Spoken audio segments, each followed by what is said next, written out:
ponemos cierta energía en este sistema y sacamos cierta energía del sistema, siempre en todos los sistemas tendremos una parte de pérdida de energía que la mayoría de ustedes probablemente identifiquen con pérdida de dinero.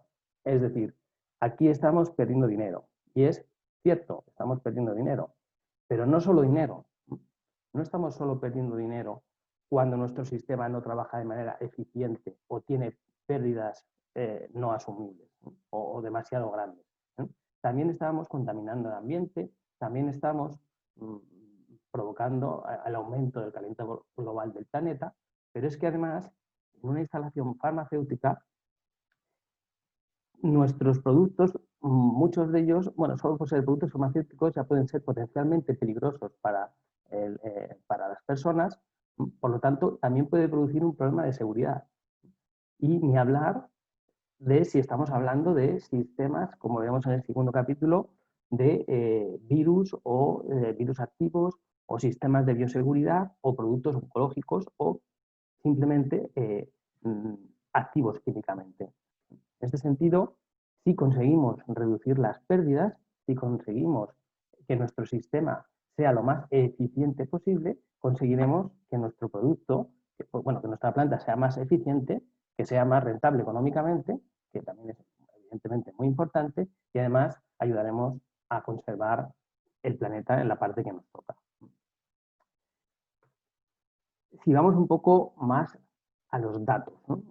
¿Por qué nos centramos en ahorrar energía en el sistema de climatización? Bueno, pues en esta pequeña gráfica muy sencilla podemos ver que el mayor consumidor de energía dentro de una planta farmacéutica y en casi cualquier otra industria son el sistema de climatización, con aproximadamente un 65%. La información es de Siemens, que es un socio de Austar, pero también tenemos una información muy parecida de otras fuentes, como pueden ser Glaxo o Pfizer, donde dicen que de ese 65% de consumo, la ventilación y el enfriamiento, estos dos apartados, son los mayores consumidores. Por lo tanto, claro está que el mejor candidato para ahorrar energía es el sistema de climatización. Porque efectivamente, si ahorramos, aunque sea un 1%, en este sistema estamos reduciendo la factura de la luz de nuestra planta o de nuestra instalación de manera importante. Y ahora quiero hacer algunos ejemplos un poquito más concretos. Solo debo indicar que nosotros desde el Grupo Austar podemos ofrecer la solución completa en los sistemas de climatización. Somos fabricantes de todo el tema de paneles, salas blancas y demás, y tenemos socios o somos integradores de sistemas de climatización para la industria farmacéutica. En cada uno de los componentes del sistema de climatización podemos ahorrar energía. Por ejemplo, esto es una foto muy amplia, pero si nos centramos en cada componente, el primer candidato podría ser los conductos de climatización. Unos conductos mal ejecutados, mal sellados o mal diseñados pueden producir un alto nivel de energía o de gasto energético innecesario. Simplemente haciendo un buen diseño de la instalación o haciendo una correcta instalación de los conductos, asegurando que no hay fugas o que las fugas son mínimas, podemos reducir drásticamente el consumo energético. En este sentido, nosotros proponemos un sistema que es, digamos, un sistema tradicional de chapa galvanizada y aislada. Si está bien ejecutado no tiene ningún problema, es perfectamente válido. Pero hay otras soluciones en el mercado, quizás un poquito más avanzadas, donde podemos mejorar todavía más la eficiencia energética. Este sistema que enseñamos es unos conductos que vienen preaislados de aluminio, donde la tasa de fuga es muy baja. Estos conductos superan lo que la normativa clase D, que es menor de un 0,05 por litros por segundo por metro cuadrado de conducto. Es un valor, es el mayor estándar de calidad dentro de la industria y además tiene una serie de ventajas como pueden ser el bajo nivel de ruido, el no desprendimiento de partículas, un alto aislamiento térmico, porque si estamos calentando o enfriando la zona térmica, no estamos enfriando o calentando la zona que realmente queremos enfriar o calentar. Son muy fáciles de transportar porque se envían en forma de L, por lo tanto ocupan muy poco espacio en el contenedor, y luego son muy fáciles de instalar. Y el peso también es muy ligero. Es una de las soluciones que podemos proponer para sistemas de climatización. Otro sistema interesante que queríamos introducir es diseñar las instalaciones de acuerdo al número de renovaciones hora requeridos al proceso. ¿Qué quiere decir esto? Pues bueno, voy a explicarme un poco mejor. Si nosotros seguimos las recomendaciones de ISPE o de cualquier otro organismo que regula Clean Room, siempre hay una serie de recomendaciones o unas reglas del lugar donde se recomiendan una serie de valores a nivel de renovaciones hora. Por ejemplo, para un grado D entre 6 y 20, para un grado C entre 20 y 40, para un grado B entre 40 y 60. Esto es correcto y está bien durante la fase de diseño conceptual, ¿no? En el diseño conceptual tenemos que hacer una estimación aproximada y queremos saber cuánto caudal de aire necesitaremos, cuántas manejadoras de aire, cuánta capacidad de enfriamiento. Bueno, esto está muy bien en la fase inicial, como digo, pero si conseguimos, esto primero es solo una recomendación, es decir, no es de obligado cumplimiento.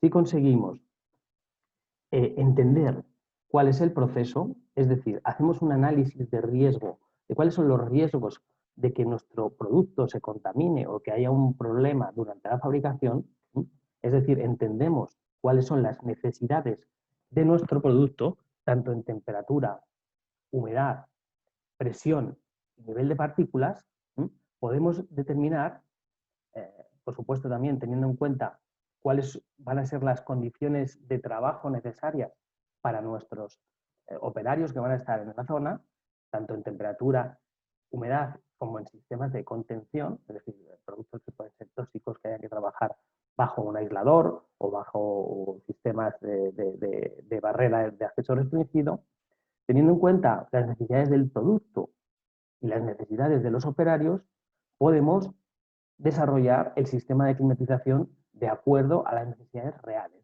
y no a las recomendaciones que nos daba ISPE al principio durante el diseño conceptual. Es decir, la clave es diseñar el número de renovaciones hora según el proceso y no según las indicaciones de ISPE en la fase inicial. Ese sería un poco el resumen. Entonces, ¿dónde está el valor añadido aquí? El valor añadido está en entender cuál es el proceso y la normativa para aplicar las mejoras con el mínimo riesgo para nuestro producto, para nuestra planta y para nuestros operarios. Solo quería hacer un poco gráfico este ejemplo con un ejemplo real, ¿no? Una instalación de una empresa farmacéutica de las top 10 mundiales. En este proyecto está ubicado en China, en Wuxi. Tiene una planta de aproximadamente 8.000 metros cuadrados, un orden de inversión de unos 42 millones de dólares y el proceso es un proceso bastante típico donde incluye formulado, llenado, liofilización, es decir, tenemos clasificación de salas de distintos niveles. Tenemos el grado, la zona séptica donde está el liofilizador, donde está la zona de llenado en grado A, grado B, tenemos la zona en grado C de formulación y tenemos la zona en grado D en la zona de empaquetado o parte secundaria. Es decir, sería un ejemplo que se puede extrapolar a muchas de las plantas farmacéuticas que puedan existir en el mundo. ¿Qué es lo que hacemos o cómo conseguimos reducir el número de renovaciones hora? Pues, como decía, bien, entendiendo el proceso. Nosotros, el sistema consiste en, mediante la mecánica de fluidos computacional, hacer un estudio de las velocidades real. Real quiere decir teniendo en cuenta cuáles son las posiciones del equipo, cuáles son las posiciones del operario y cómo se mueve el operario alrededor del equipo. Con esto evitamos que haya zonas de bajas velocidades donde se puedan crear bolsas de aire o donde haya flujos de aire inadecuado. Básicamente lo que nos dicen es dónde situar las inyecciones de aire, dónde poner las extracciones y en qué puntos podemos tener problemas para evitarlo. Pues con este sistema, simplemente es un sistema bastante sencillo en teoría, pero llevarlo a la práctica no es tan sencillo porque requiere conocimiento del proceso, y esto quien más sabe es quien realmente trabaja en la propia sala o el propio, en nuestro caso, nuestro cliente o nuestro socio en la instalación, que nos dirá cuántos trabajadores habrá en cada sala, qué equipos tendrán, qué dimensiones tienen los equipos, cuál es la frecuencia de entrada y de salida. Teniendo en cuenta todos estos valores, se puede conseguir reducir el diseño original, por ejemplo, en un grado B, de 50 renovaciones hora a 20 renovaciones hora. En un grado C, de 25 a 15. Y así sucesivamente. Como conclusión, en este proyecto en concreto, se ahorró en torno del 38% en la inversión de climatización, lo cual, si tenemos en cuenta que la parte de climatización es una parte importante a la hora de invertir en una planta farmacéutica, pues el ahorro es considerable. Pero es que luego, si tenemos en cuenta el dato anterior, que hablábamos de aproximadamente el 65% del consumo energético de una planta farmacéutica está precisamente en el sistema de climatización, estamos viendo que con este sistema podemos ahorrar del orden del 30%, lo cual es un ahorro significativo y es una inversión pequeña a realizar en diseño o en estudios antes de ejecutar el proyecto, que luego tiene un retorno muy rápido. Otra de las recomendaciones también muy sencilla de aplicar y muy sencilla de aplicar tanto en plantas farmacéuticas nuevas como en plantas existentes, sería hacer paradas o reducción de flujo o de caudal de aire durante periodos donde no estamos trabajando. Es decir, cuando no hay producción, ¿por qué tenemos que seguir a una sala blanca inyectando el mismo caudal de aire que cuando estamos produciendo? No tiene sentido. Entonces, simplemente con un sistema de control apropiado podemos trabajar en dos modos, en modo producción y modo no producción. Durante el fin de semana, durante vacaciones o durante una parada. Simplemente necesitamos tener el sistema de control apropiado. Y también me gustaría poner un ejemplo para explicar, cuantificar cuánto podría ser el ahorro con un sistema como este. Básicamente, si tomamos una sala blanca con una manejadora de aire relativamente pequeña, unos 23.000 metros cúbicos hora, inyectando en una sala o en varias salas y retornando el mismo caudal. Parte de este caudal lo extraemos al exterior y parte de este caudal lo inyectamos directamente de nuevo en la propia sala. Esto es aire exterior, esto es aire que extraemos al exterior y esto es aire que tomamos del exterior. Hacemos la mezcla y volvemos a introducir el aire. Si conseguimos mantener las presiones de las salas, es decir, mantenemos las presiones y las clasificaciones, no tenemos por qué conseguir mantener las mediciones de temperatura si el producto no lo requiere porque no hay producto y si el operario no lo requiere porque tampoco hay operario. Entonces, con los equipos parados podemos reducir, además del caudal de aportación, manteniendo las presiones, podríamos reducir incluso el sistema de aire exterior aportado y el exterior eliminado al exterior. Pero sin tener en cuenta estos dos valores, porque es difícil cuantificar, solo reduciendo de 23.000 a 13.000 podéis hacernos una idea de dónde estamos consiguiendo el ahorro. Solo considerando el ahorro de ventilación, según esta diapositiva, estamos ahorrando del orden del 23% de energía en mover aire. Es decir, solo aire que dejamos de mover. Si tenemos en cuenta también el aire que dejamos de enfriar, porque si dejamos de mover tampoco hay que enfriar tanto aire, si movemos menos aire, enfriamos menos aire o calentamos menos aire, al final el sistema es en general más eficiente. Este sería el segundo sistema que os queríamos explicar. Y el siguiente sistema puede ser también muy obvio, pero básicamente consiste en instalar climatizadores de alta eficiencia. Lo mismo, esto puede parecer una inversión en el primer momento, pero utilizando componentes de primera calidad o de buena calidad, climatizadores con diseño higiénico, diseñados para salas blancas y con un nivel de hermeticidad o de fugas muy bajo, como hablábamos con lo mismo de los conductos, y un aislamiento correcto, y ventiladores de corriente continua, es decir, hablando sencillamente, buenos climatizadores o manejadoras de aire, podemos también incrementar mucho la eficiencia de nuestro sistema y la seguridad de nuestro sistema. Dentro de los climatizadores podemos incorporar algunas opciones que todavía mejoran más el ahorro energético. Una que es también muy sencilla de aplicar y que se puede hacer tanto en instalaciones existentes como en instalaciones nuevas es utilización de intercambiadores de calor entre el aire que extraemos y el aire que tomamos de la calle, sin que haya un contacto directo, porque muchas veces puede haber una contaminación cruzada o si estamos hablando de productos de alta potencialidad o productos biológicamente activos o de bioseguridad, no es correcto mezclar el aire de extracción con el aire de entrada. Con este sistema no hay contacto directo.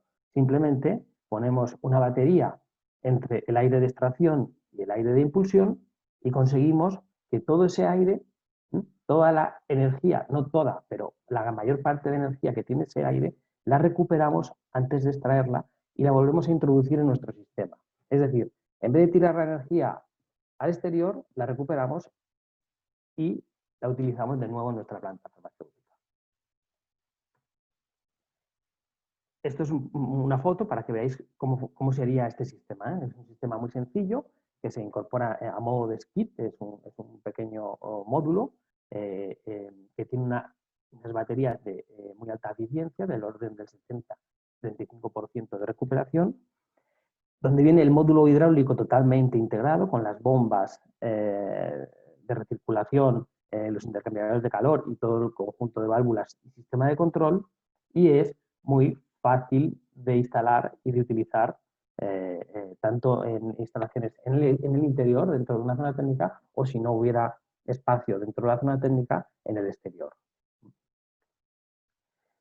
Otro sistema dentro de los climatizadores donde podemos ahorrar bastante energía sería en los ventiladores de corriente continua o ventiladores conmutados EC o conmutados electrónicamente. Este tipo de ventiladores aquí en Europa es de obligado cumplimiento a partir del año 2015, si no recuerdo mal, la mayoría de instalaciones y es un sistema que nosotros llevamos utilizando muchos años y realmente da muy buenos resultados, porque son equipos que permiten tener un control muy preciso de la instalación.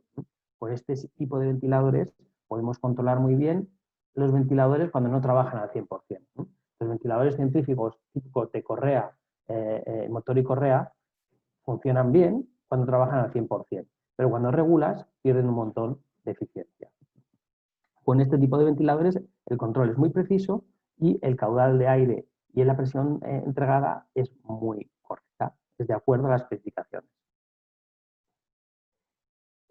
Aquí también os quería poner de nuevo un ejemplo. Aquí veis una instalación donde se ha sustituido un ventilador típico de los que se podía utilizar hace unos años, que es una turbina con una correa y un motor, y que tiene aquí una transmisión que tiene, por diseño, tiene una serie de ineficiencias.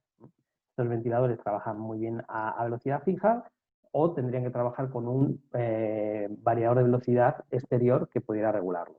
Pero aún así, la regulación no es tan buena como con este tipo de ventiladores.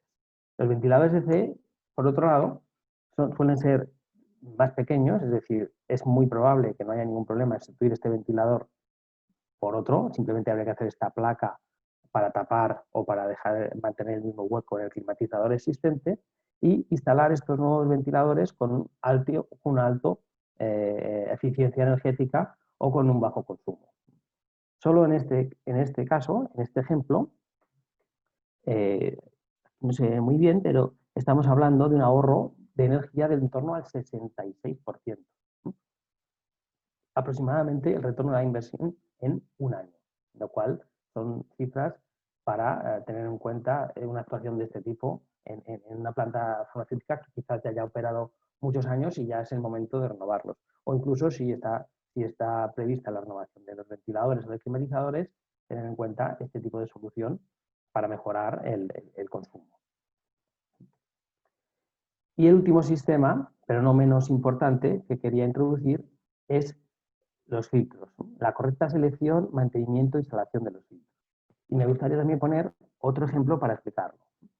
Los filtros, he tomado el ejemplo de un fabricante muy conocido, que es Scanfil en este caso, pero eh, otros fabricantes tienen sistemas muy parecidos. Simplemente eh, cambiando los filtros EPA de 66 milímetros, es decir, el espesor de un filtro EPA de 66 a 110, conseguimos mantener el mismo caudal y reducir la pérdida de carga de 120 a 70 pascales. Evidentemente hay una pequeña inversión porque estos filtros son ligeramente más caros que estos filtros. Si es una instalación nueva, yo diseñaría teniendo en cuenta este tipo de filtros. Si es una instalación existente, podemos plantearnos hacer un cambio si es que el tipo de caja de filtración lo permite. Pero si utilizando la misma caja de filtración, la misma rejilla perforada, pero solo cambiando el ancho del filtro, reducimos la pérdida de carga, es decir, la energía, en torno a un 71%. Un ejemplo, intentado cuantificarlo, estaríamos hablando de, en un año, unos 17 dólares, 17, 18 dólares por filtro y por año. Podéis hacer un cálculo sobre el número de filtros EPA terminales que tenéis en vuestra instalación y cuál sería el ahorro para vuestra instalación concreta. Pero no solo reducimos o ahorramos en filtros, ¿no? Estamos ahorrando también en el número de cambios por filtro, porque como la pérdida de carga inicial es más baja, el filtro nos va a durar más tiempo y por lo tanto lo vamos a tener que cambiar en un tiempo mayor y por lo tanto lo vamos a tener que validar menos veces y tendremos que parar menos veces para cambiar estos filtros. Muchos habréis estado seguro involucrados en cambios de filtros EPA y muchas veces puede ser hasta desastroso porque muchos filtros fugan, hay que cambiarlos, volver a instalarlos, luego hay que volver a revalidarlos y vuelven a jugar. Cuanto menos se toque un filtro EPA en una sala, mucho mejor, porque el coste de un filtro una vez instalado es muchísimo mayor, del orden de 1 a 100, ¿no? del precio del filtro. Como conclusión de esta primera parte, me gustaría hacer esta última diapositiva. Si queremos reducir la energía, tenemos varias formas. Una es reduciendo el flujo del aire, la pérdida de carga o el tiempo que el sistema está trabajando, y la otra es aumentando la eficiencia de los ventiladores. Todas estas soluciones las hemos visto durante la presentación. El flujo de aire, reduciendo el número de renovaciones hora según el proceso, o los conductos de baja fuga, o los climatizadores de alta eficiencia. La pérdida de carga con un correcto mantenimiento de filtros, una correcta selección de filtros o climatizadores de alta eficiencia. De nuevo. El tiempo, ¿cómo podemos reducir el tiempo? Pues apagando o reduciendo el caudal de aire en el sistema cuando no lo estamos utilizando. Por ejemplo, durante la noche o en el fin de semana. ¿Y cómo podemos incrementar la eficiencia de los ventiladores? Pues cambiando nuestros ventiladores o diseñando con ventiladores de corriente continua. Aquí, si os parece, hacemos una pequeña parada de unos 5 minutos y si hay alguna pregunta, intentaré responderla o si no conozco la respuesta y alguien dentro del foro, por eso hemos hecho un poco este formato también abierto, alguien dentro de los asistentes conoce la respuesta, pues perfectamente está permitido hablar.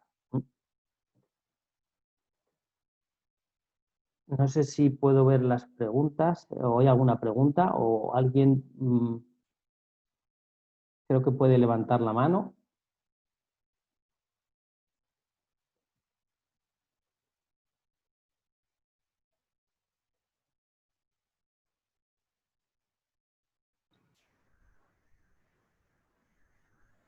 ¿Sí? Hola. ¿Hay alguna pregunta? ¿Sí? Sí, por favor. Hola, sí.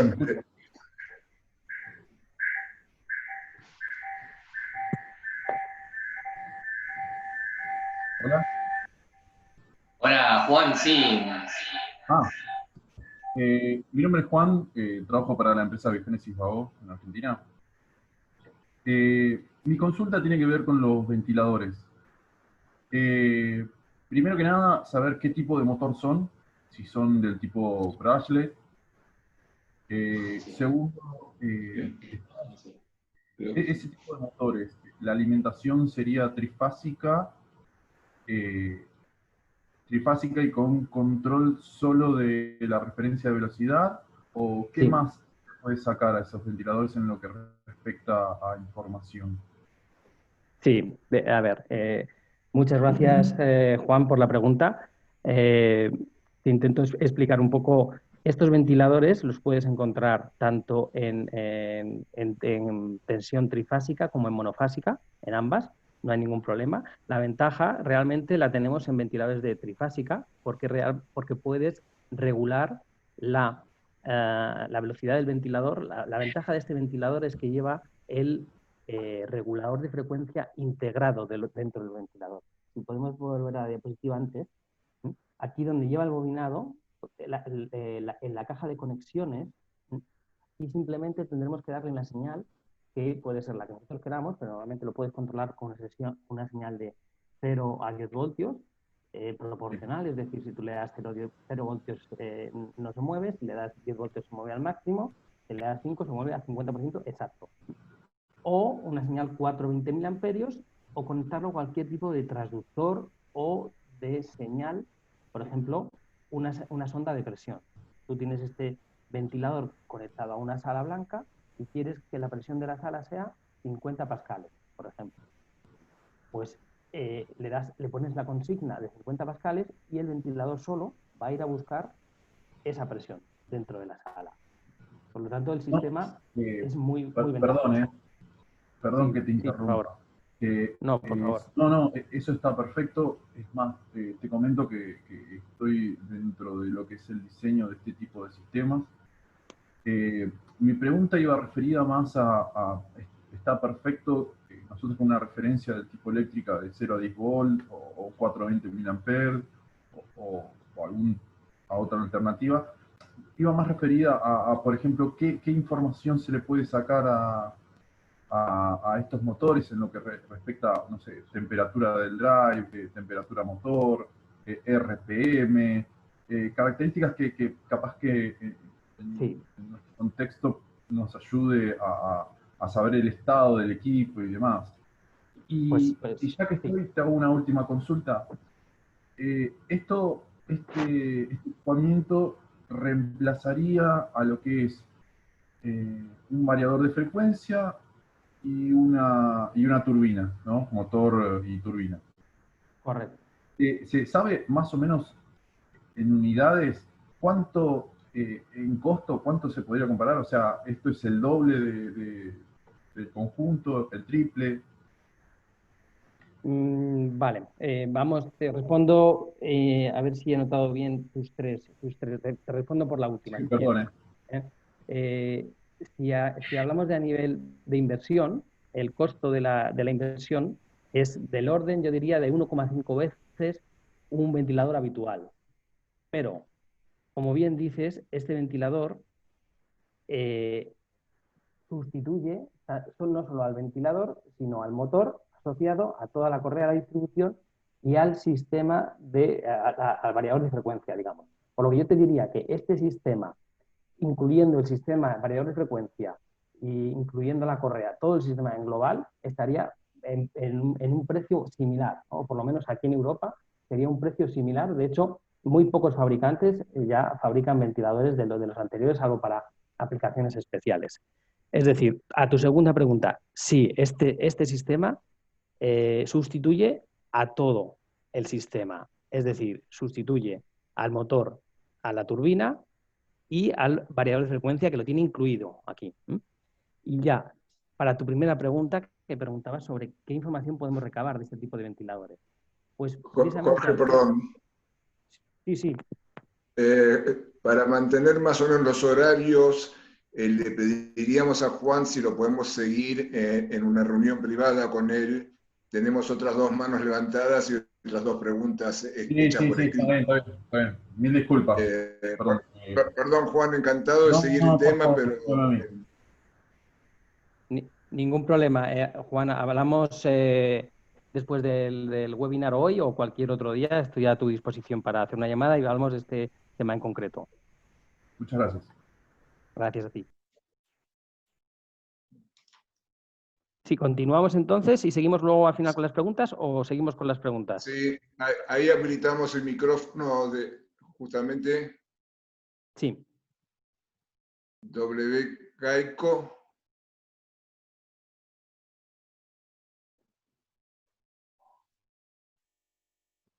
¿O tenés las preguntas por escrito, Jorge? A ver, déjame revisarlas, Marcos, a ver si puedo acceder a ellas. Si no, no quedará ninguna pregunta sin responder, ya que luego, o bien hoy o mañana mismo, revisaré todas las preguntas. Sí. ¿Hay alguna experiencia para enlazar los sensores de movimiento de la iluminación con el sistema de aire acondicionado de forma que pueda notificar que la sala está desocupada? ¿Hay un impacto cuantificado? Esta pregunta de Walter Condori. Walter, muchas gracias por la pregunta. Efectivamente, sí, la respuesta es sí. Sí que se puede enlazar el sistema de climatización con los sensores de movimiento. De hecho, nosotros lo hacemos para, en las salas donde no hay ocupación, el sistema de climatización, manteniendo las presiones, podría reducir drásticamente el caudal de aire aportado. Pero depende de cada instalación. Cuantificarlo dependerá de cada instalación. Es decir, normalmente se suele utilizar en salas de muy poca afluencia, por ejemplo, almacenes de almacenes intermedios o esclusas o entradas donde a lo mejor entra 2 o 3 personas a primera hora de la mañana y luego no se ocupa hasta por la tarde. Y en este tipo de instalaciones, efectivamente, sí se puede ocupar. A tu pregunta es sí podemos hacer esta maniobra sin ningún problema. La siguiente pregunta sería, buenos días, ¿podrías, de Mario Salazar, Mario, buenos días, ¿podrías reforzar el tema del ahorro disminuyendo renovaciones en relación a lo exigido por la normativa? Sí, vamos a ver, lo que me refería, y si vamos a la diapositiva donde lo explico, es que la normativa ISPE te da unas recomendaciones de diseño, o lo que ellos llaman unas reglas del pulgar, a la hora de hacer el diseño, pero esto es durante la fase conceptual. De hecho, lo pone aquí en esta frase. Durante fases posteriores, durante la fase de diseño o posterior, a través del conocimiento del proceso, podemos reducir este número de renovaciones. Es decir, ninguna normativa te obliga a que en una clase B, por ejemplo, mantengas 60 renovaciones hora. Depende de tu proceso. No sé si responde a tu pregunta. Lo mismo que comentábamos antes. Cualquier duda posterior la hablamos en privado sin ningún problema. Jorge, sí. Si te parece, hacemos los 3 minutos de recreo, de descanso y seguimos. Sí, ¿cómo de recreo? ¿Sigo contestando preguntas o avanzo al siguiente tema? Bueno, sí, ¿querés seguir con las preguntas? Adelante. No, vamos un poco justos de tiempo. Yo creo que ya deberíamos pasar al siguiente tema y luego, si quedan más preguntas, las vemos al final. ¿Os parece? Bueno, correcto, sí. Sigamos con la presentación, así cumplimos el horario de la presentación. Exacto. Y si luego hay más preguntas, no hay ningún problema. Yo no tengo ninguna prisa y puedo quedar el tiempo que sea necesario a responderlas. Más que nada para el resto de asistentes. Vuelvo a la segunda parte de la presentación. Como os comentaba, la presentación nos habíamos quedado aquí. La presentación está dividida en 4 apartados. Voy a empezar con el segundo apartado, requerimientos especiales en sistemas de bioseguridad nivel 3. Básicamente hemos introducido este tipo de instalaciones porque hay mucha demanda en el mercado últimamente o tenemos muchos proyectos donde estamos trabajando con este tipo de sistemas. Por desgracia, debido a la famosa COVID-19 que nos está fastidiando a todos. Básicamente, este tipo de laboratorios o este tipo de instalaciones para fabricación de vacunas, por ejemplo, sería muy parecido a una instalación farma habitual, pero teniendo en cuenta una serie de condicionantes especiales, como son tenemos que proteger al medio ambiente, es decir, este producto biológicamente contaminado o biológicamente activo no podemos verterlo al ambiente. Tenemos que proteger a los operadores porque evidentemente se están trabajando con, por ejemplo, el COVID-19 con virus activos, ¿sí? Y tenemos que proteger a los productos porque al final, si estamos trabajando, por ejemplo, en la vacuna de la COVID-19, tiene que ser un producto que será finalmente un inyectable que nos vamos a introducir en el cuerpo. Por lo tanto, tiene que seguir los mismos estándares de la normativa para productos inyectables, ¿no? Productos estériles. El tratamiento de aire, todo el aire que sale de estas instalaciones se tiene que tratar a través de un sistema que se llama Bag-in, Bag-out, BIPO, que básicamente es un sistema de bolsas donde tú cambias el filtro sin que tengas que estar en contacto directo con ese filtro. El área tiene que ser posible de descontaminar. Los sistemas de climatización, esto está un poco centrado más en sistemas de climatización. Los sistemas de climatización tienen un backup, tienen que tener un backup, es decir, doble ventilación, normalmente la impulsión y la extracción, para asegurar que en el caso de que un ventilador se rompe, se cae, el otro pueda seguir funcionando. Hay que hacer una prueba de estanquidad, normalmente se hace con humo, para asegurar que el nivel de fugas es muy, muy bajo. Todos los efluyentes líquidos hay que tratarlos térmicamente o químicamente, dependiendo del tipo de efluyente.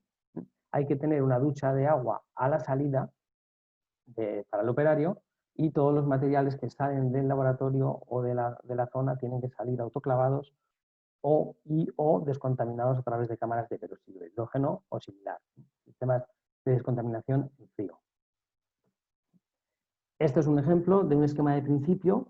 Espero que se pueda entender y se pueda ver, aunque las letras son pequeñas, si no, no podía ponerlo todo en la misma diapositiva, pero básicamente podemos ver el sistema Bag-in, Bag-out, que está en la extracción. Esto serían las salas de bioseguridad.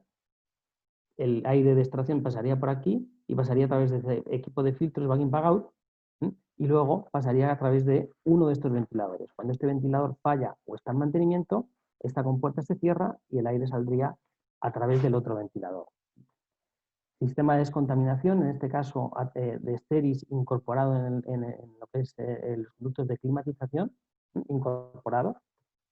Presión negativa dentro de las salas, como veíamos en la diapositiva anterior.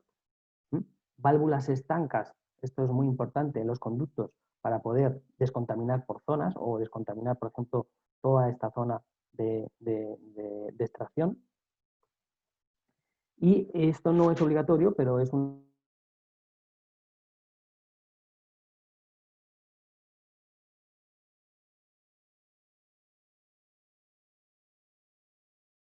recomendación y las últimas instalaciones que hemos realizado en Austar las hemos equipado con un filtro EPA en la impulsión.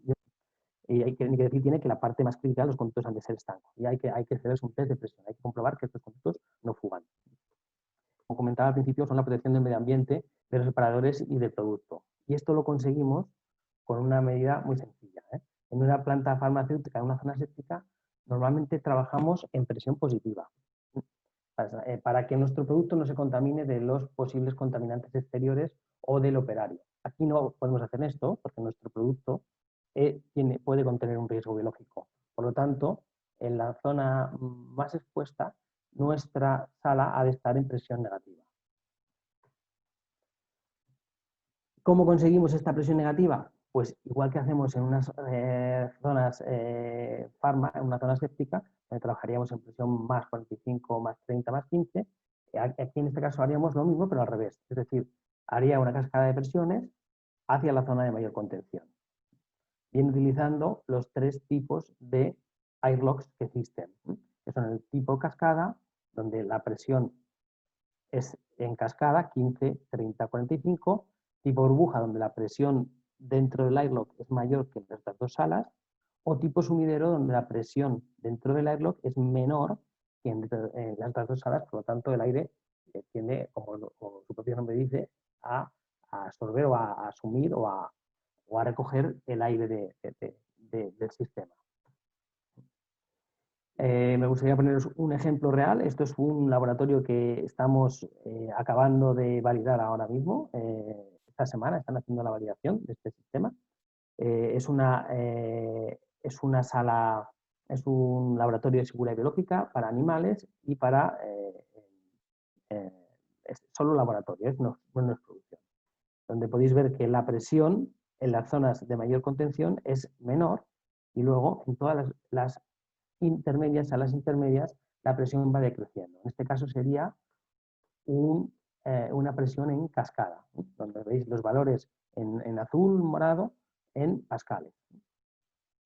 Y si salimos de la zona verde, que es la zona de biocontención, pues aquí las zonas ya son positivas. Y aquí podéis ver también los elementos típicos de una instalación P3 o un laboratorio de seguridad biológica nivel 3, que son para salida de producto a través de un autoclave o a través de una cámara de descontaminación por peróxido de hidrógeno. En este tipo de instalaciones es muy importante realizar el diseño en 3D. ¿Por qué? Porque cualquier pequeño error puede producir un fallo de seguridad. Entonces tenemos que tener codificados todos y cada uno de los elementos, identificados y evitar este tipo de interrupciones o interacciones entre, por ejemplo, un conducto de impulsión y otro de extracción. El espacio en la zona técnica suele ser limitado, igual que en cualquier otra instalación farma habitual, pero en este tipo de instalaciones es todavía más importante. Me gustaría también enseñaros un ejemplo de un proyecto que es confidencial, no puedo indicar quién es el cliente. Es un proyecto muy urgente que hemos realizado.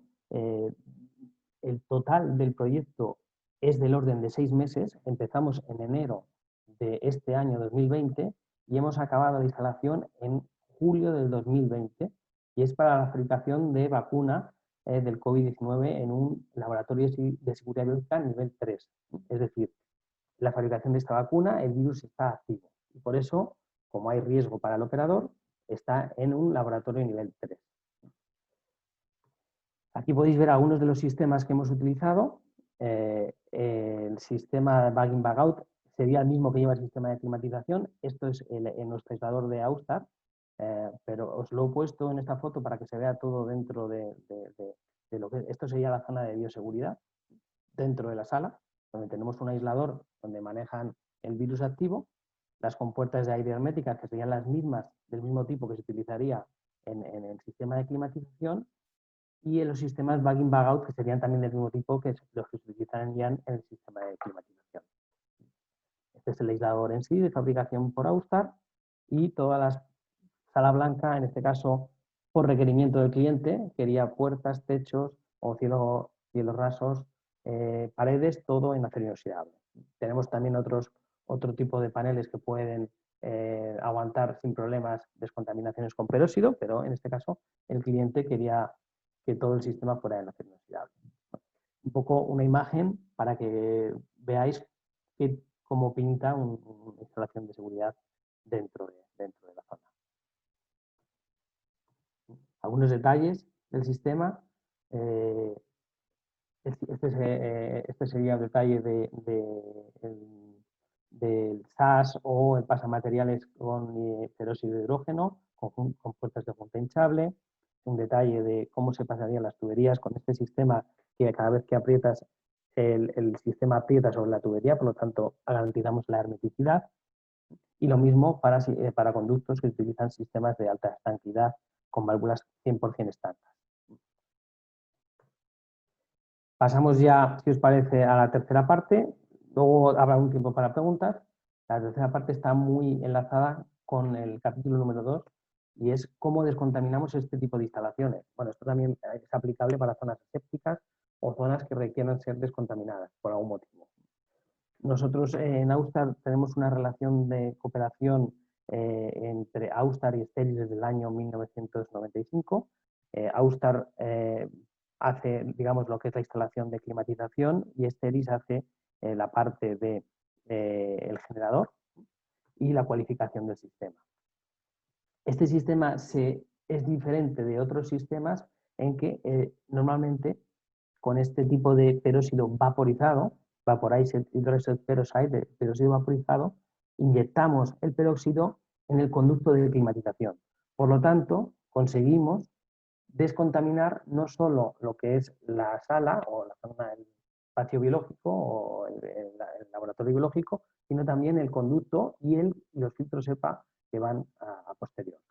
Esto es una ventaja competitiva con respecto a otros sistemas que puede haber en el mercado. No quiero entrar en detalles cómo funciona el sistema, pero sin ningún problema podemos hacer una sesión dedicada a esto. Las ventajas principales de este sistema, como decía antes, bueno, primero el proceso de esterilización es a baja temperatura, es decir, no es una esterilización térmica, es una esterilización en frío, no se calienta la sala, de hecho, con este sistema, al ser vaporizado, la niebla que se genera no es visible, no hay residuos, los residuos son mínimos durante el proceso, después del proceso, tiene una excelente compatibilidad de materiales, ya que aunque el porcentaje de peróxido se utiliza es del orden del 30-35%, se realiza a baja humedad y no se produce condensación, y esto evita que se dañen equipos como, por ejemplo, portátiles o pantallas. No hay ningún problema durante la descontaminación tener o mantener los equipos dentro de la propia sala. Es un proceso validado, es decir, una vez que acabamos la instalación, los técnicos de Steris van a hacer un desarrollo de ciclo y a través de bioindicadores que ponen en distintos puntos de la sala garantizan que no hay crecimiento de microorganismos. Es una tecnología respetuosa con el medio ambiente, tiene una excelente penetración a través de los filtros EPA y es eficaz contra una amplia gama de microorganismos, entre los que se incluyen la mayoría de los patógenos los que trabajan en un laboratorio de nivel 3. Algunas fotos ejemplo durante la instalación de esto sería todas las tuberías que van directamente a cada uno de los conductos, la red de conductos. Esto es el generador de Steris con el deshumidificador que está aquí a la derecha. Esto es durante la fase de instalación y durante la fase de puesta en marcha. Y vamos ya al último capítulo para mantener un poco el tiempo. ¿Cuáles son las tendencias que hemos detectado o que podemos ver en zonas asépticas? Solo como antecedentes, comentaros, aunque probablemente muchos ya lo sabéis, desde el año 2013, según la FDA, más de 8.000 productos se han retirado del mercado y 65 plantas han sido afectadas por partículas presentes dentro del propio producto. Sobre todo hablando de productos estériles en zonas asépticas, donde para inyectables estamos hablando de un 71% de partículas presentes en la causa de fallo y en parenterales del orden del 47%. Por tanto, está claro que hay un problema a la hora de reducir el número de contaminaciones que tenemos en el producto. La primera pregunta obvia es si el operario es la mayor fuente de contaminación dentro de una zona aséptica, ¿es posible eliminar al operador del proceso? No me refiero a eliminarlo de despedirlo, me refiero a eliminarlo que no esté en contacto directo con el producto, que no esté en contacto directo con el proceso, mediante sistemas automáticos.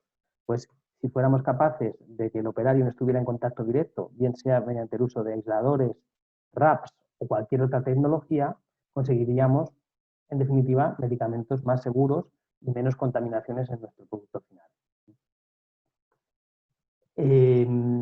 ¿Es posible dentro de una zona aséptica automatizarlo de manera 100% o completa? Pues en algunos casos sí, en otros casos no, dependiendo del proyecto, dependiendo del producto y de las restricciones que tenemos en la sala. Pero ya hay sistemas lo suficientemente avanzados como que para que el operario solo tenga que intervenir en momentos puntuales, como pueden ser un cambio de formato, una llenadora de Rota, que es un socio de Austar, con todo el túnel de dispensación, donde todo el proceso se hace encerrado. Es decir, el operario no tiene que acceder para nada dentro de la máquina durante la producción. Solo a través de los guantes, si hubiera algún problema de algún vial que se ha parado, que se ha quedado, o para tomar una placa Petri para ver el nivel de partículas o de crecimiento dentro de la zona séptica. ¿Cuál es la situación? En muchos de los casos real o la que se ha venido utilizando en muchas instalaciones, pues es que toda la zona aséptica esté bajo flujo laminar, con lo que esto supone un alto consumo de energía necesitamos mayor espacio porque el operario necesita moverse alrededor del equipo, de la máquina llenadora o de entrar y salir a la zona a través de airlocks y demás. Casi todas las operaciones se hacen de manera manual o se pueden hacer de manera manual, pero el operario está en contacto directo con el producto y por lo tanto tenemos un mayor riesgo de contaminación. Como os comentaba, esta parte la dará mi compañero Paul Hudson dentro de un par de semanas en otro webinar, pero yo quería hacer una pequeña introducción de los distintos sistemas que hay y algunas veces malentendidos que hay entre lo que es un aislador de contención, que básicamente son aisladores que se utilizan para proteger al operario del producto, en este caso el producto es tóxico y queremos que el operario contamine nuestro producto, o tiene una cierta toxicidad, por ejemplo, hablamos en aisladores de pesadas o en aisladores donde mueven mucho producto, mucha cantidad de producto, donde el operario no puede estar expuesto al principio activo durante mucho tiempo, con un aislador aséptico que precisamente lo que trata es todo lo contrario, lo que trata es de que haya una esterilidad dentro del aislador y que el operario no contamine al producto, lo mismo que se utilizaría en sistemas RAPS o sistemas de acceso de barrera restringido. Y diferenciar también entre varios tipos de RAPS. Hay tipos RAPS abierto, donde el aire se expulsa a la propia sala, a la zona séptica, o activos y pasivos si utilizan el sistema de climatización existente o si tienen un sistema de climatización independiente que toma el aire de la sala y lo impulsa a la zona de trabajo. Lo mismo tenemos para RAPS cerrado, donde el aire de extracción normalmente está conectado a un sistema de climatización independiente, que es donde también podemos encontrar sistemas pasivos si utilizan el sistema de climatización o sistemas activos si son independientes del sistema de climatización existente. Ya como última diapositiva final y a nivel de conclusión de este apartado, diríamos que la protección del producto para evitar la contaminación, es decir, en zonas asépticas se trata de que cada vez tenemos productos más potentes o activos o más peligrosos para el operario, pues el operario tenemos que protegerlo de ese producto y también, como conocemos que el operario es el mayor fuente de contaminación dentro de una zona séptica, tenemos que físicamente separar al operario del proceso. Evidentemente, todas estas decisiones hay que hacerlas en base a un análisis de riesgo, ¿no? De ver dónde tenemos los riesgos y tomar medidas para atenuar estos riesgos, utilizar sistemas automatizados siempre que sea posible, y solo como nota informativa, la palabra RAPS viene de Restricted Access Barrier Systems, sistemas de barrera de acceso restringido, aparece 19 veces en el nuevo borrador del anexo 1 para productos estériles y ninguno en el actual, en el vigente. Bueno, por esto indica, desde mi punto de vista, que hay una tendencia clara hacia el uso sistemático de RAPS y aisladores en zonas asépticas. Pues hasta aquí la presentación. Si queréis abrimos el turno de preguntas. No sé si directamente, porque veo que hay bastantes. Si queréis... Bueno, Jorge, ¿sí? Ante todo, muchísimas gracias por tu tiempo, muchísimas gracias por tus explicaciones. Sí, hay varias preguntas pendientes y quería pasar rápidamente el aviso que la semana próxima hay un webinar sobre el tema aguas, que les va a llegar la invitación, y dentro de 2 semanas hay el tercer webinar especializado en el tema isoladores, justamente. De ambos le van a estar llegando las invitaciones en las próximas semanas. Jorge, si querés mirar un poco las preguntas, ir contestando, y las que no dan el tiempo las haremos en privado. Sí, por supuesto, ningún problema. Dame por favor unos segundos para ver las preguntas que hay abiertas. Aquí hay un comentario de Luca Penzani, que habría que decir que no siempre se puede recuperar el aire de una extracción. Efectivamente, Luca, estás en lo cierto, no siempre se puede recuperar. El sistema que proponíamos nosotros para recuperación de aire de calor, o sea, para recuperar el aire de una extracción, es sin contaminación o sin contacto directo entre la extracción y la impulsión. ¿Qué nos permite esto? Nos permite que en el caso de que sea un laboratorio de seguridad biológica o un producto oncológico o contaminado, sí que podamos recuperarlo. Pero es cierto que hay otros sistemas de recuperación que no se deben utilizar, como son intercambiadores directos de aire-aire, donde el aire de extracción está en contacto directo mediante unas placas con el aire de toma de aire exterior, y aquí puede haber una contaminación, por bien sea porque una placa se rompa o porque haya algún tipo de problema en el intercambiador, y podamos producir una contaminación cruzada o un problema mayor.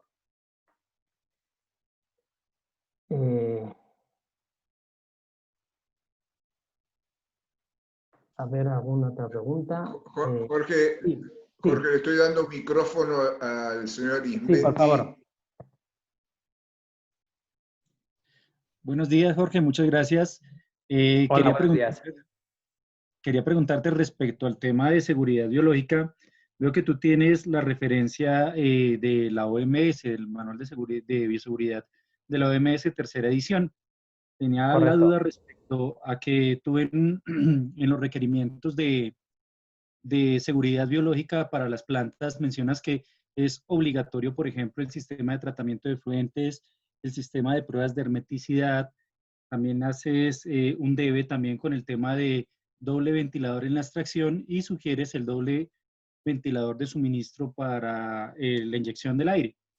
Entonces, yo he estado verificando no solamente el de la OMS, sino otros manuales de bioseguridad que nos dicen que todo esto se basa en un análisis de riesgo. Tú lo colocas como un debe para la industria. Me gustaría saber dónde puedo encontrar esas referencias exactamente, porque digamos que los manuales actualmente lo que he visto es que dejan bastante el tema del debe como una recomendación más que otra cosa para verificar qué actividades se hacen, cuál es el peligro al que se está expuesto.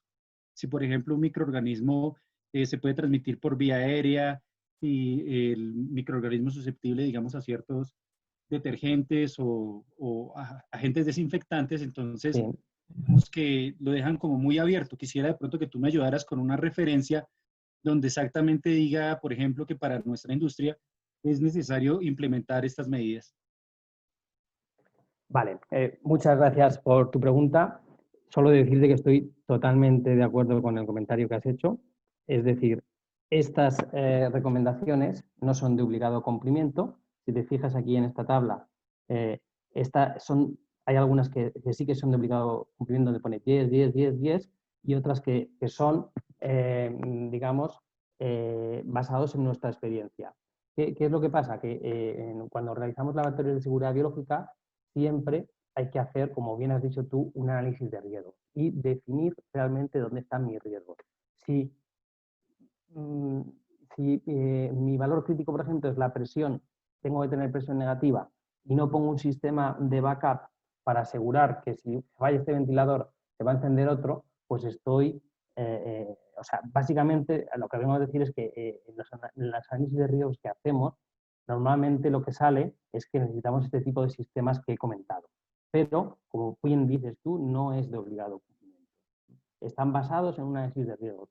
Tanto en los dos casos que te he puesto como ejemplo, por ejemplo, que es del laboratorio donde estamos haciendo la vacuna del COVID-19, como en el otro laboratorio de seguridad biológica, en ambos hemos llegado a las mismas conclusiones.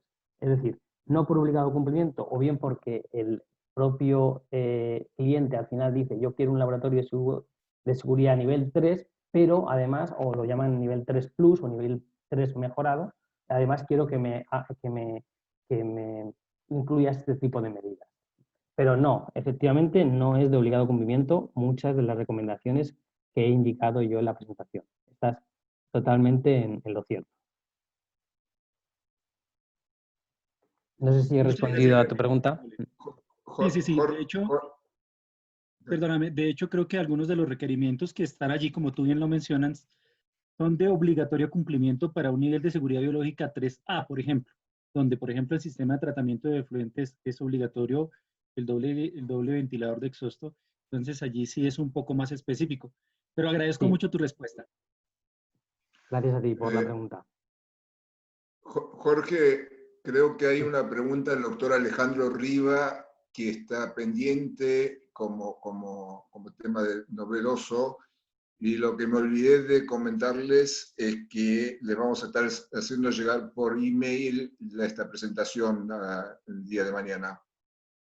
Sin ningún problema. La presentación la podemos compartir. Os la pasaré en formato PDF para que se pueda enviar, porque si no es un tamaño muy grande. Y la pregunta es, déjame que la lea, está en el chat, ¿sí? Sí. Jorge, te la leo, yo la tengo acá marcada. Sí, por favor. Cuando habla de presiones negativas, ¿es con referencia a la presión atmosférica? Correcto, sí. Bueno, es presión relativa negativa. Es decir, nosotros cogemos un valor cero que normalmente es en la zona técnica, por ejemplo, en una zona donde está la presión atmosférica, efectivamente. Y en base a esa presión bajamos para un laboratorio de seguridad biológica del orden, lo podemos ver aquí, de unos 60, 70 pascales, no más. La presión de 60 pascales que podemos ver aquí en esta sala, por ejemplo, es con respecto al cero, que sería la que habría, por ejemplo, en esta sala o en estas escaleras. Sería presión atmosférica, efectivamente. Sí, es correcto. Es presiones negativas referidas a la atmosférica, no son presiones en vacío, como podríamos tener dentro de la cámara del liofilizador. No, se refieren en relativas. Y son valores muy pequeños. 60 pascales es algo realmente difícil de medir. Necesitas un sensor que mida en pascales. Son 10 un VAS son 10 a la menos 5, 10 a la 5 pascales. Jorge, acá veo que hay más preguntas. Recién dije que era la última, pero veo que hay más preguntas. No sé si tenés tiempo y posibilidad de verlas. Sí, claro, yo no tengo ningún problema. A ver, aquí hay una, dice, Austar tiene un departamento de diseño de sistemas de HVAC. Sí, correcto, nosotros podemos, o bien tenemos socios o tenemos un departamento interno, dependiendo del país, donde podemos hacer el diseño completo de la instalación del sistema de HVAC, desde la ingeniería conceptual hasta la ingeniería de detalle y la ejecución del proyecto. Todos somos fabricantes de salas blancas y de sistemas de agua, tenemos un portfolio de productos bastante amplio, pero dentro de la parte de Clean Room Engineering, que es la parte en la que yo soy responsable dentro del grupo Austar, sí, tenemos este departamento de diseño de HVAC sin ningún problema, podemos estudiar los requerimientos de su proyecto. Dice, en cuanto al mantenimiento de filtros, ¿qué mantenimiento podría realizarse específicamente a la filtración MRV8 y 13? Bueno, específicamente para este tipo de filtros, el mantenimiento es el mismo que se puede realizar para cualquier otro tipo de filtros. Es básicamente medir cuál es la pérdida de carga del filtro, ver cuál es la pérdida de carga recomendada por el fabricante y mantenernos siempre entre estos valores.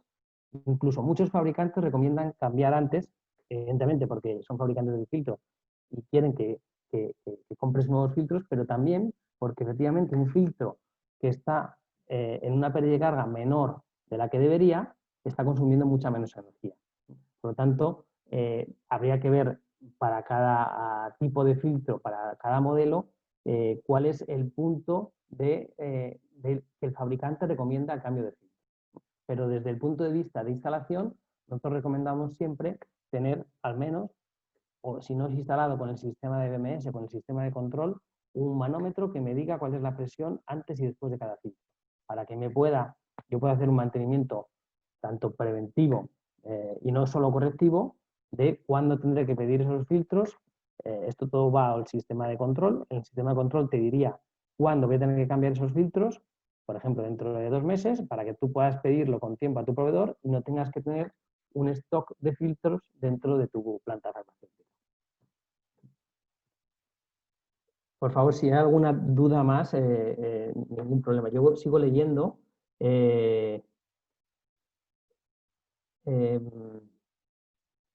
Mensajes, cuando habla de presiones negativas, referencias atmosféricas, que ya lo hemos visto. Vale, incluir en nuevos webinars, por supuesto. Esto, como Marcos os ha indicado, os enviarán invitación a todos los asistentes y os mantendremos informados. También os agradecemos que si queréis que Austar prepare un webinar de algo concreto, porque este webinar ha salido en base a comentarios de varios clientes que han dicho, oye, ¿por qué no habláis un poco de sistemas de seguridad biológica? ¿O por qué no habláis un poco de ahorro energético? Ningún problema, lo preparamos con un poquito de tiempo y hacemos otro webinar sin ningún motivo, sin ningún problema. Enviaré mis preguntas por escrito, perfecto, te mantenemos al tanto. Y María de Los Ángeles, muchas gracias a ti por el comentario. Creo que no me he dejado ninguna pregunta. Si hay alguna pregunta, por favor, o bien ahora es el momento, o si andan apurados de tiempo, ningún problema, responderemos por escrito. Jorge, hay una que está preguntando sobre el efecto del peróxido sobre componentes de la sala, maquinaria, mobiliario, etc. Vale. A ver, no he visto esa pregunta, pero el sistema de peróxido que nosotros proponemos y con el que tenemos mucha experiencia, porque tenemos muchas instalaciones ya realizadas conjuntamente con Steris, es un peróxido vaporizado. Ese peróxido vaporizado en forma gas. Este peróxido es un peróxido, al ser en forma gas y al trabajar a baja humedad, nosotros lo primero que hacemos es bajar la humedad de las salas. Este tipo de peróxido es mucho menos agresivo, voy a buscar la diapositiva, que otros peróxidos húmedos que puedan existir en el mercado. Es decir, hay un listado de compatibilidades de cada uno de los materiales. Si hay algún material en concreto, lo podemos buscar en el listado, porque lo tenemos documentado. Se han hecho pruebas para cada uno de los materiales. Pero básicamente yo diría que son compatibles con casi todos los materiales que se pueden encontrar dentro de una sola blanca, como pueden ser paneles de chapa. Paneles de chapa, por ejemplo, hay un problema importante y es que si utilizamos otro tipo de sistemas peróxidos húmedos, se pueden generar condensaciones en el propio panel de chapa, en el propio panel autoportante, y aquí al final acaban produciéndose corrosiones o burbujas. Pero esto no sucede con este sistema VHP de Steris, porque precisamente está desarrollado para tener una excelente compatibilidad. No es compatible con el cobre, no es que no sea compatible, sino que el cobre cataliza el peróxido de hidrógeno, es decir, inyectamos el peróxido de hidrógeno y si lo pasamos a través de una batería de cobre de un climatizador, este se inactiva. Por lo tanto, si tenemos baterías con cobre expuesto, deberíamos cambiarlas o sustituirlas por baterías de aluminio o de otro tipo de material recubierto. Exceptuando estos materiales, el peróxido de hidrógeno es compatible con ropa, productos habituales dentro de una sala blanca, el suelo de PVC, de suelo de resina o eposílico, paneles de chapa, paneles de high pressure laminated o de resina, aluminios. En todos estos sistemas no hay problemas. Con el aluminio hay un pequeño cambio de tonalidad después de muchos ciclos, pero es una cuestión puramente estética. El resto de materiales tiene una compatibilidad muy buena. Yo diría que excelente. Dentro de los sistemas que existen, en mi opinión, es el mejor sistema y referencia de todos los demás. Bueno, Jorge, muchísimas gracias. Creo que hemos contestado todas las preguntas que nos han enviado. Igual seguimos en contacto por mail con cualquier consulta que quieran hacernos. Perfecto. Muchísimas gracias a todos por vuestra atención y estamos en contacto cualquier pregunta, cualquier duda. Ha sido un placer.